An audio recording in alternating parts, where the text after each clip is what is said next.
Mezu and Layla. So everyone, should we take a deep breath? And let's hum together.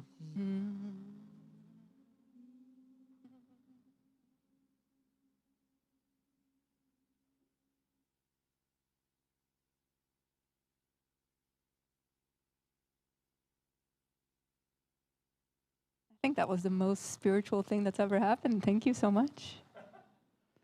That was deep. Thank you.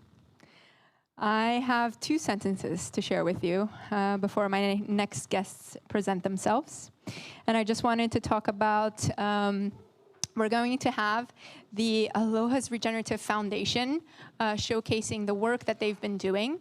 And if I wanted to think about an organization that has deep expertise in the SDGs, that have been part of every single COP since COP 1, this is the organization and the people behind it.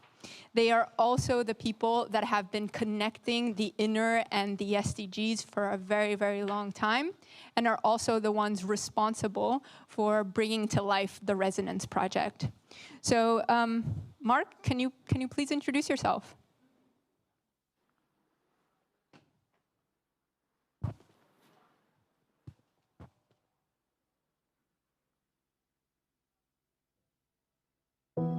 Hi, I'm Marc Buckley, ecological economist, regenerative futurist, and solar punk with a passion for reimagining the current systems of our world into regenerative, transformative ones that solve human suffering and our global grand challenges at their core. The reality is, never before in human history have we transformed from one era or epoch to another without innovation. Now, we are entering a transformative innovation supercycle with the convergence of quantum computing, a new human-machine interface powered by generative AI, as well as AI-enhanced genetics, biotech, robotics, and wearables, and this at a speed we have never seen before. For 3.8 billion years, quantum mechanical systems and other forms of sentience have existed in this natural world, in fungi and mycelium, in plants, bees, and animals, throughout scientific history, long before humans even appeared on Earth. Although much attention is given to the uncertainties and debates of quantum computing and AI, it is crucial that we do not overlook the importance of Earth's biodiversity and the valuable lessons we can learn from its systems.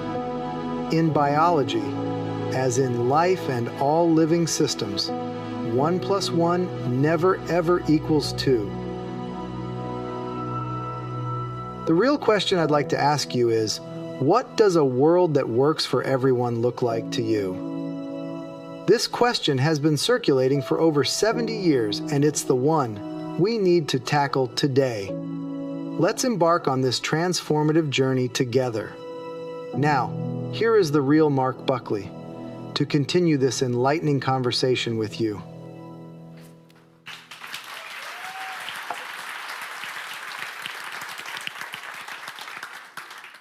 What does a world that works for everyone look like for you? I want you to think about that question as I speak, and I want you to really see, do you know the answer? I want you to know, we talk about sustainability a lot. There's a lot of definitions. Even the fossil fuel, coal, and chemical companies say they're sustainable. I doubt it. Sustainability is life. It's not a job function. It's not something that we step into when we get to work. Oh, now I'm the chief sustainability officer, or in my organization, now I'm going to be sustainable. Sustainability is life. It's every single day, moment of life on earth. It has to do with life. We are not in the business of business. We're in the business of life. And everything that we do depends on that precious life. There is only life, and it's a regenerative evolution. Life on Earth is 3.8 billion years old, and it's a regenerative process. It's a symbiotic process. In the process of symbiosis, cooperation and collaboration one with another. We are not on a development evolution of how we live life. So what is development? Well, we've got inner and outer development, right? You've seen the logos, right? Have you seen the new logo that they've been showing? They are inseparable. They are one, right? There's no, okay, the inner's this day and the outer's this day, and we separate them, and there's this imbalance, and maybe you do the inner and maybe you do the outer. They're one. They're inseparable. It is evolution. Every cell knows and talks to every other cell. They exchange 1,000 bits of information between them per second. Cells group together, forming a giant web of communication, which in turn forms matter. Cells get together, take on one form, deform, reform. Makes no difference, it's all the same. Humans consider themselves unique, so they've rooted their whole theory of existence on their uniqueness. One is their unit of measure, but it's not. All social systems we put into place are a mere sketch. 1 + 1 = 2. That's all we've learned. But 1 + 1 has never equaled 2. There are, in fact, no numbers and no letters. We've codified our existence to bring it down to human size, to make it comprehensible. We've created a scale so that we can forget its unfathomable scale. Now, that was kind of set to throw you off, to make you think, what the hell is going on? What's Mark talking about? I want you to know that in biology, as in all living systems and life subsystems, 1 + 1 never, ever, ever, ever has equaled 2. In all living systems, as in biology, ecology, environment, 1 + 1 has never, ever equaled 2. It's a super exponential. You heard that exponential word, but I'm going to even take it further than what Masamba said. It's a super exponential, and guess what? It verges on quantum tunneling. Now, oh my God, Mark, that's a word salad, word soup. What the heck are you talking about? I'm going to explain it, and I'm going to get a little help from this man.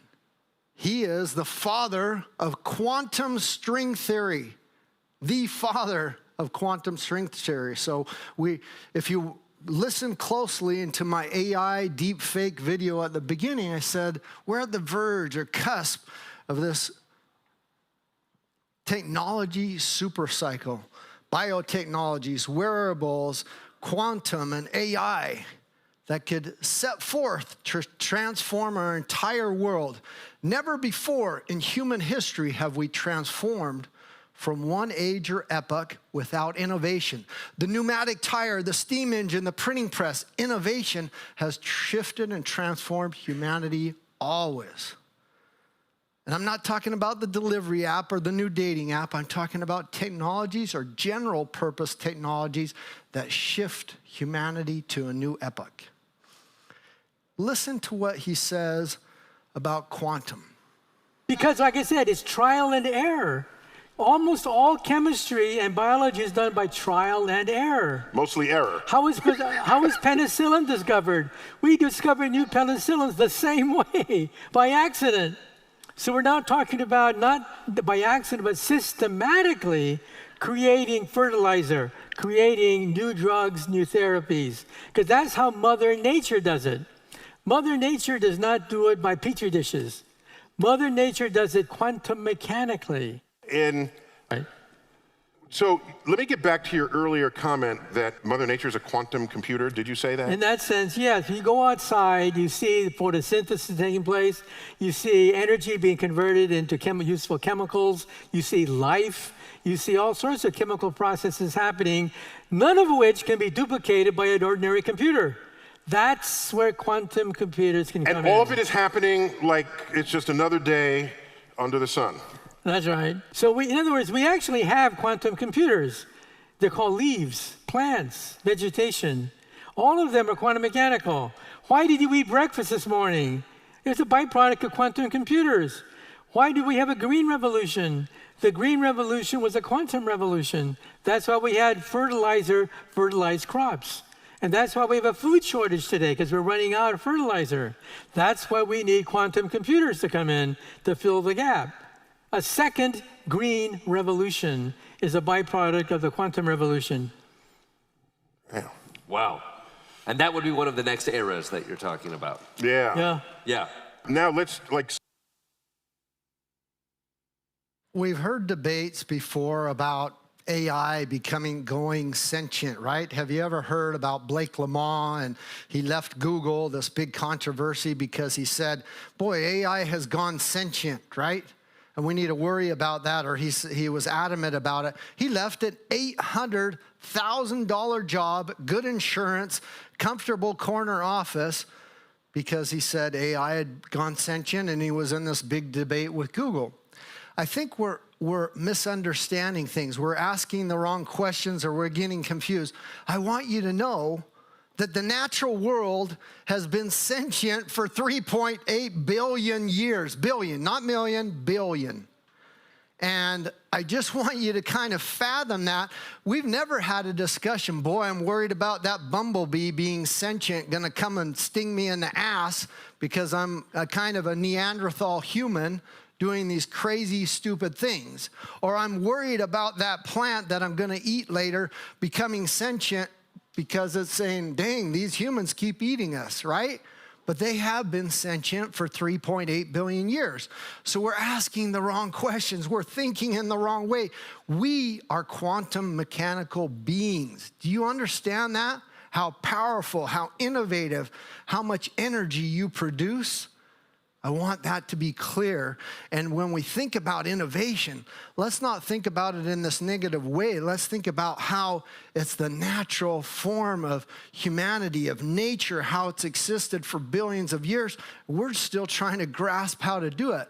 That technology we need to use for good. The same for quantum. It's like the father of the string theory is we need to realize that natural way. The reason we do quantum computing is to figure out how does that plant do photosynthesis, capture carbon, create oxygen, heal the soils, and do these multiple quantum things to help humanity in an abundant way. And that's where that 1 + 1 never equals 2. It's a super exponential. And that's really this symbiotic process, this symbiosis, this cooperation and collaboration. And it's really for you to understand that you are quantum. You are U squared. And that's what this quantum leap of regeneration, symbiogenesis, becoming by living together and figuring out that we are quantum mechanical beings and we are sentient and we know what the good of the world and planet and unity is and where we want to go in the future. Symbiosis is also an ecological phenomenon. It is the fastest form of human evolutionary innovation that we've ever seen on our world before. Faster than quantum computers, faster than AI. Symbiosis is this ecological phenomenon. It's the fastest form of human evolutionary innovation. And that doesn't come from me. I didn't pull it out of thin air. It comes from Lynn Margulis, who met with 250 of the world's top scientists of her time in Lake Como, and they came up with this book based off of a symposium, of a workshop that they did, similar to yours, only theirs lasted 2 weeks long. And then they came up with the reports out of that symposium, and they said, they just put it right in the book. Symbiosis as a source of evolutionary innovation. This was a long time ago. This isn't something new. It just didn't pop up. Lynn Margulis has been gone for a long time. And then this other book I need to show you, Glenn Albrecht, he wrote this book, Earth Emotions. Instead of being in this anthropocenic terminology about how bad humans are on the planet and our anthropocenic terminology and grammar, he said, we need new words for a new world. This Symbiocene terminology, this new terminology of how much good we're going to do and how much we're going to come together and collaborate to get into this Anthropocene, or out of the Anthropocene into the Symbiocene, sorry. Have you ever heard we're all stardust, we're all star stuff? That comes from Carl Sagan. And Carl Sagan, funny enough, was Lynn Margulis's first husband. Or I like to say she was his first wife. She was fabulous, and she turned the scientific community on its head. But Carl Sagan said we're all star stuff. The basic elements of life are carbon, oxygen, hydrogen, and nitrogen. But did you know we could take it even further? This is from my friend Pablo. He did this chart of star stuff. More than 90% of the makeup in your and my bodies is star stuff. And here's the periodic table of that star stuff in your body. Not only are you quantum mechanical, not only are you sentient, you're made up of those same elements of the earth below your feet. Carl Sagan said it so great. The calcium in our DNA, the nitrogen in our DNA, the calcium in our teeth, the iron in our blood, the carbon in our apple pies were made in the interiors of collapsing stars. We are all made of star stuff. And that is so true. This is the first catalog image of our planet. It's called the Earthrise. And I show this to you, and I tell you the stuff about star stuff before, because I want you to know you weren't dropped off on some spaceship Germany or spaceship Sweden. You crawled out of the primordial soup of this earth. And that's this cosmic overview perspective that only 500 people have had from outer space, a little bit more now with Elon Musk and all the trips to space, are starting to have this view and this cosmic perspective of our world. But I bet you've never been asked the question, what is this? How do we have this? I show it to you for two reasons. One, you crawled out of this primordial soup of this earth. You're made up of the same star stuff and elements that our earth is made up of. But more importantly, we would not have this image, the second catalog image of our earth, the blue marble, without innovation. Had we not gone to the moon, had we not gone to the stars, we would not even have that. Using the latest computing power, latest technology and innovations, and we by accident looked back at our planet and said, that's our only home. And as Dina started out, when she had you envision our home, because we all decorate our homes differently, we've lost that vision that it's all our home, and we need to protect it, and we need to learn how to decorate it beautifully so that it goes intergenerationally for 8 generations in the future without garbaging it up, without destroying our planet, that we use those innovations and technology. And when I speak about development, when I speak about innovations, make no mistake, I really mean evolution. Do you want to stay in the caves? Do you want to stay with your head buried in the sand? Or do you want to evolve to a regenerative, living, beautiful planet that uses innovations and technology to really live a full, abundant, super exponential, quantum tunneling life? Not one of, God, how much we're doing bad. Every moment of the day, we have thousands of satellites that look back at our Earth and give us the heart, the pulse, the heartbeat of our planet to tell us what's going on, to tell us how to change, how to get better, what to do.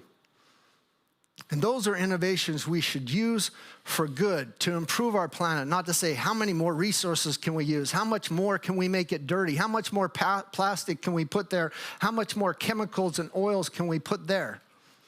But how can we make it better, cleaner, and more beautiful for all of us? So Carl Sagan, my hero, he talked about the cosmos and the universe, and he says, we are a way for the universe to know itself. And then his beautiful wife, Lynn Margulis, sadly left us in 2011. She wrote The Symbiotic Planet. She wrote The Microcosmos, the earth underneath us. And she turned the scientific community on its head in this simple way.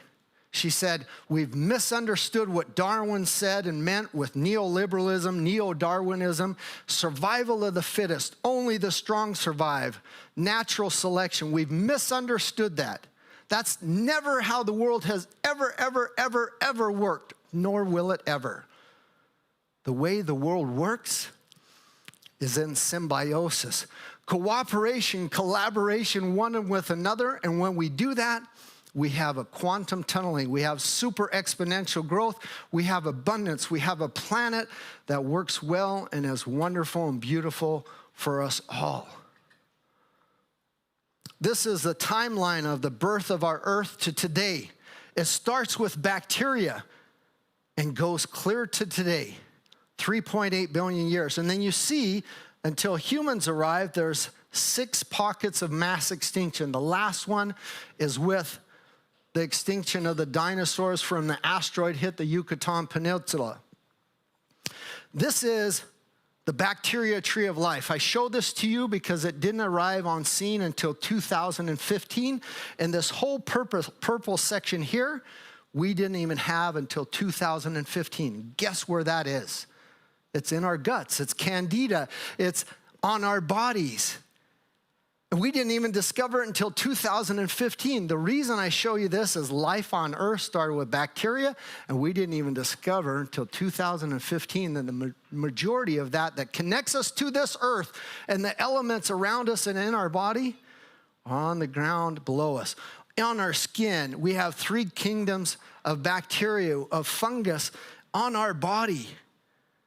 And if you look at the microbial cells and genes of our body, we have more microbial cells, more microbial genes than we do human cells and genes. Soil is a living miracle.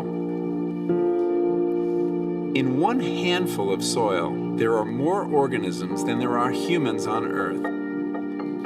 And we are only beginning to understand this vast network of beings right beneath our feet. We rely on healthy soil for 95% of what we eat. Yet, we take it for granted. Thousands of years of plowing, deforestation, and erosion. To racial, sexual, and religious chauvinism, and to rabid nationalist fervor are beginning not to work. A new consciousness is developing which sees the Earth as a single organism and recognizes that an organism at war with itself is doomed. We are one planet. Carl Sagan couldn't have said it better. He's amazing, and I really want you to know that this growing consciousness is not just new. It's been around a long time. But when I look at this room and what you're doing, this tremendous exponential work, I mean, we're asking you, we've talked a lot, and I really want to motivate you that let's use innovation, let's use your powers of innovation to do good ideation, let's move forward, let's think in a different dimension so that we can get to this Symbiocene, because the journey doesn't end there. Part of this sustainability, part of resilience, part of the Sustainable Development Goals and the resilience labs and frontiers are moving towards something even more, the Symbiocene and regeneration of all life on Earth so that we can have a beautiful planet in the future.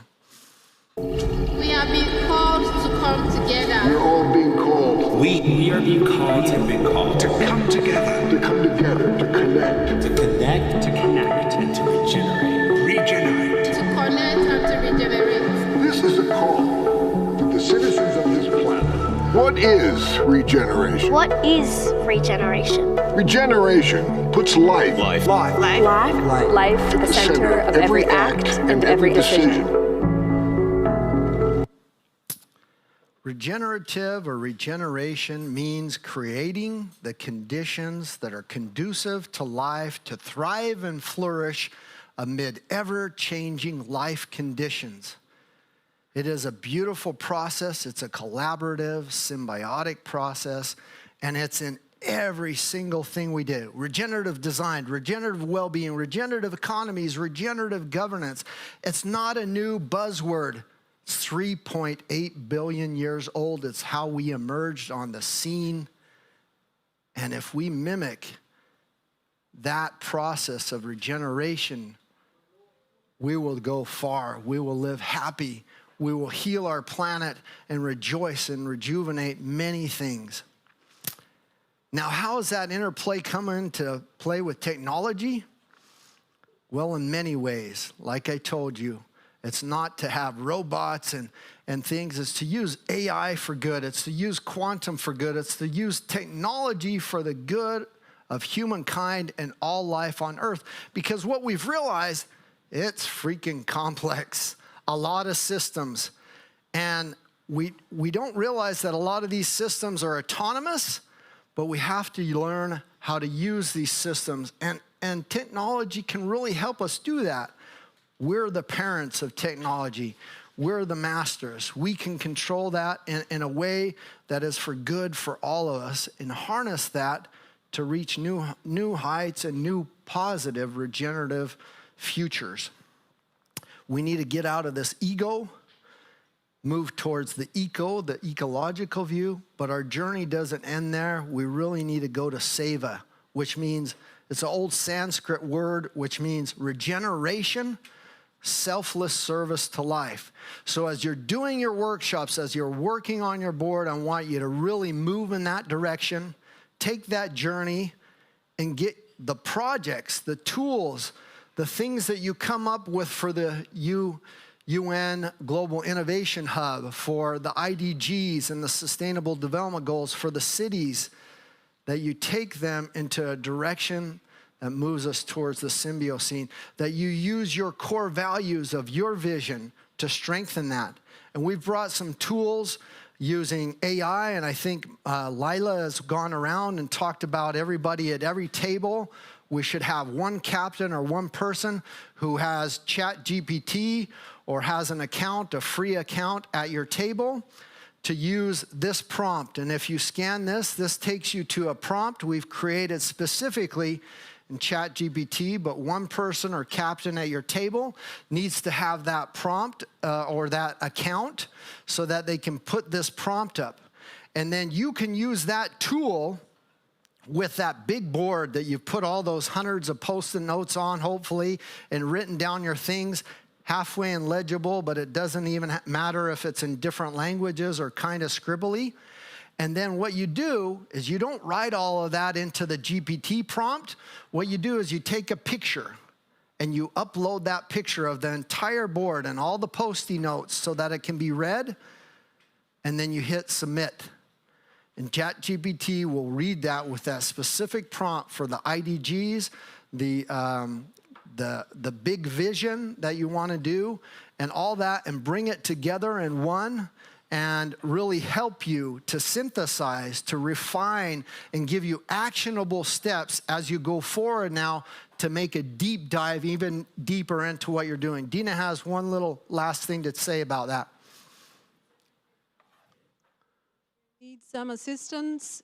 We will be circling around and help you with it. But the purpose of this is, if you don't want to use it, you don't have to. But if you want to try it out, test it to see how it can support you to come faster to better options in the project that you have been developing. So it is custom tailored to this workshop with a framework of the Impact Garden. So if you have written in different languages, it should understand the language that you have written, but you might, if it does not, or if you see a hiccup, you can just say, we have written this language, but try it out without saying anything. Just make a photo of the work that you have done and upload it and see what will happen, if it will understand or not. And if you need some help, just raise hands and we will come around. Yeah, and this will be, now as you go back in, because we really want you to get back into the work, those online, I'm going to turn it back over to Jamie and to the online group to get back to work now.